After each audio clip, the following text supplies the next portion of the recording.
So, well, with regards to what they're saying, so either Mr. Zarif is not telling the truth, or he's not aware of what his government is doing. The other side of his government is doing. What do you think? Do you think that they are split?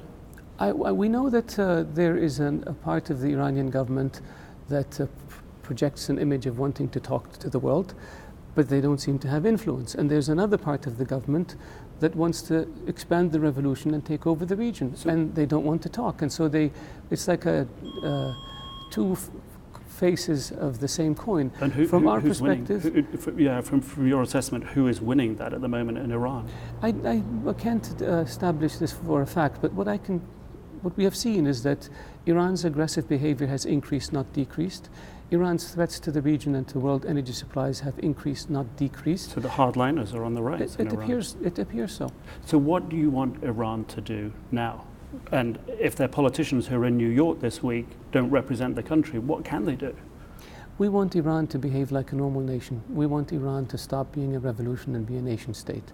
We want Iran to stop interfering in the affairs of other countries and supporting terrorist groups, and we want them to stop providing ballistic missiles to terrorist groups, and we want them to make sure that they are never in a position to acquire a nuclear weapon. We want them to be good neighbors. We want to have good relations with Iran. We want to trade with them. But we can't do this if all we get from them is death and destruction. For 40 years, we have tried to extend our hand in friendship to the Iranians, and all we got was death and destruction. And right now, their top politicians, President Rouhani, the Foreign Minister Zarif, are going to be in New York. What value are the conversations they have if they don't represent the country? I think that the Iranians need to hear a united and a firm message from the international community that this behavior is not acceptable and this behavior must stop. But they've heard that message before, haven't they? They've heard that very loudly. They need to hear it more, and there needs to be action. Appeasement with Iran does not work. For example, trying to set up a parallel financial payment system is appeasement. Trying to give them a line of credit is appeasement. It just emboldens them. The Iranians have to know that there will be consequences to their actions. Iran is feeling the pressure of the sanctions, no doubt. But you're feeling the heat of their pressure. This attack on your country, if you're right that Iran did this, you're feeling the heat of that pressure. Yeah, but we do not engage in appeasement. We will do whatever it takes to protect our country and our citizens and our residents and our facilities, and we will work with our allies in order to ensure that this happens. Are we on the threshold of a military response? Do you believe? We don't want war. The US doesn't want war, but it's really up to the Iranians.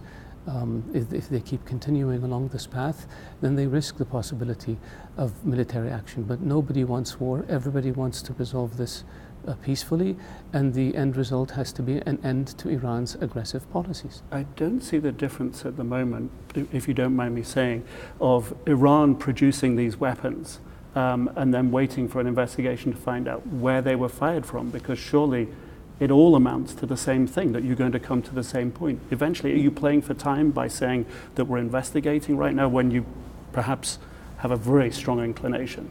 No, we hold Iran responsible because the missiles and the drones that were fired at Saudi Arabia, not only against Geik and Horeis, but also from Yemen, were Iranian-built and Iranian-delivered missiles. So we hold them responsible. But to launch an attack from your territory, if that is the case, puts it in a different category. What's the different category? This would be considered an act of war.